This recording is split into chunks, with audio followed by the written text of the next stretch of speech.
सर्वांना जय भीम. सगळ्यात पहिलं सचिन साठे जो अण्णाभाऊ साठेंचा आणि त्याचा तसं बघायला गेलं तर काही संबंध नाही आहे. सचिन साठे हा त्यांच्या भावाचा मुलगा आहे.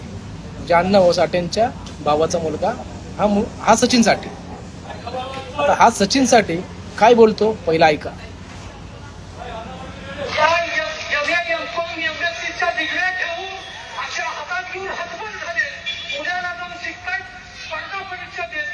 कंपन्यामध्ये जीवन जगतायत, अतिशय वाईट अवस्था झाली आणि ही गरिबीची अवस्था ही आमच्या पाचवीला पुजलेली पुढे जात नाही.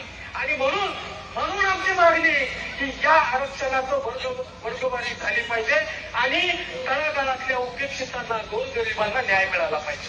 बाबासाहेब जर असते, मला विश्वास आहे की आज जर या ठिकाणी डॉक्टर बाबासाहेब आंबेडकर असते तर या सगळ्या महाराजांच्या ढुंगावर लाथा मारल्या असत्या की भाडव्यानो पाहिजे की आपला एक भाऊ मरायला मिळाली त्याच्यावर उपासमारीची वेळ आलेली आहे, त्याला शिक्षण व्यवस्थित मिळत नाही, त्याला शाळेपासून तो उदासीन झालाय आणि तुम्ही म्हणताय की ही सगळी येणे लोक आहेत. बाबासाहेब खऱ्या अर्थानं आज पाहिजे होते असं आम्हाला वाटते. अण्णाभाऊ लहूजी आज पाहिजे होते आम्हाला असं वाटते. ऐकू द्या अजून. बांधवानो, आता ही बाबासाहेबांच्या आता विचार करण्यासारखी गोष्ट आहे की सचिन साठे सारखा व्यक्ती डायरेक्ट म्हणतो की डॉक्टर बाबासाहेब आंबेडकर असते तर महाराजांच्या विशिष्ट ठिकाणी लात मारली असती.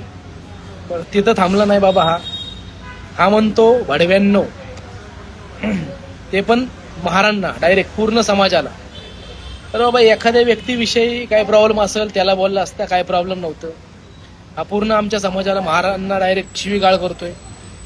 आणि हा काय अण्णाभाऊ साठेंचा वंशज नाही आहे की बाबा आम्ही याचं ऐकून घेऊ.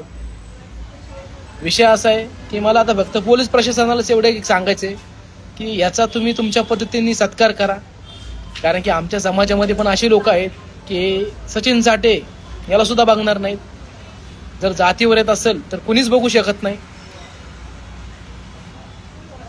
वाईट वाटतं की यार अशी पण लोक आहेत जे डायरेक्ट एवढं चुकीचं बोलतात. आणि हा वंशज म्हणतो राव अण्णाभाऊ साठेंचा. कसला वंशज रे बाबा तू? एवढे चुकीचे वक्तव्य करतो. आम्ही नाही मानत तुला वंशज. मला आधीच डाऊट होता तुझ्यावर, पण आता तो डाऊट पण क्लिअर झाला. कारण की अण्णाभाऊ साठेंचा तू वंशज तर आहेच नाही. पण तुझे हे उद्गारलेत ना गोष्टी, तुझा मी जाहीर निषेध करतो. आणि माझ्या समाजातील जेवढे पण लोक हा व्हिडिओ बघत असतील ना, त्या सचिन साठेपर्यंत हा व्हिडिओ पाठवा. चुकीचं बोललाय पूर्णपणे. पोलीस प्रशासनाने ह्याच्यावर कारवाई केली पाहिजे. माझं एवढंच मत आहे. एवढंच बोलतो आणि इथेच थांबतो. सर्वांना जय भीम, जय संविधान, जय भीम, जय भारत.